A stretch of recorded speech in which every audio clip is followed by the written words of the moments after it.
I said from the beginning of my campaign for president that we needed to come together, that we needed to unite as one people, one nation, one America.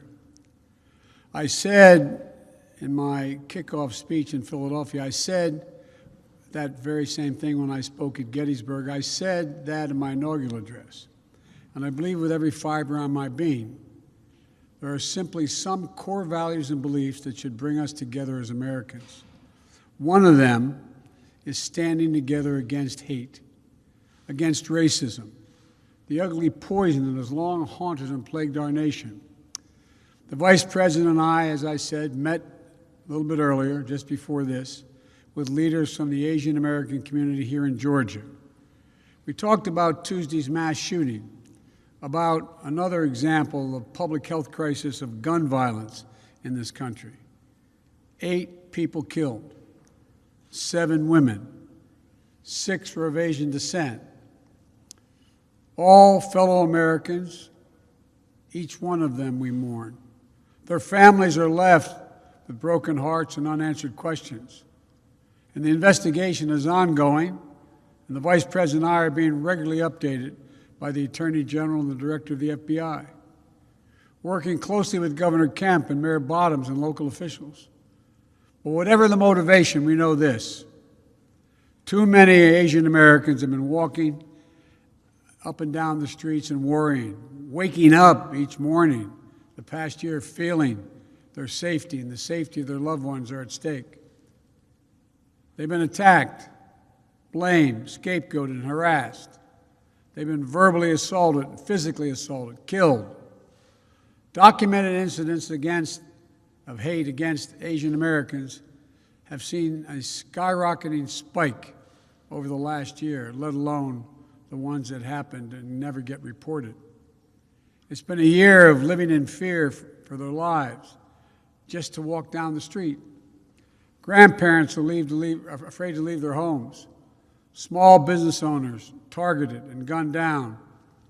Attacks on some of the most vulnerable people in our nation, the elderly, low-wage workers, and women.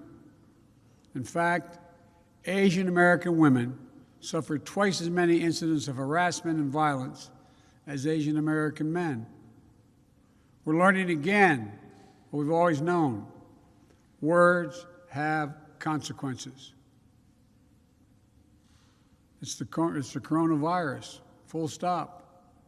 The conversation we had today with the AAPI leaders, and that we're hearing all across the country, is that hate and violence often hide in plain sight.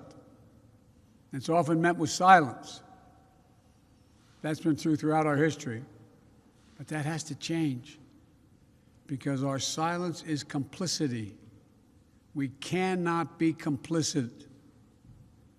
We have to speak out. We have to act. In my first week in office, I signed an executive order directing federal agencies to combat this resurgence of xenophobia. The Department of Justice is strengthening its partnership with the AAPI community to prevent these crimes, in addition to its other work to take on violent extremists and domestic terrorism. I'm calling on Congress to pass and get to my desk the COVID-19 Hate Crimes Act. And the House just passed the reauthorization for the Violence Against Women Act, a law I authored more than 25 years ago, and is one of my proudest legislative achievements. I call on the Senate to swiftly pass it and get it to my desk. But for all the good that laws can do, we have to change our hearts.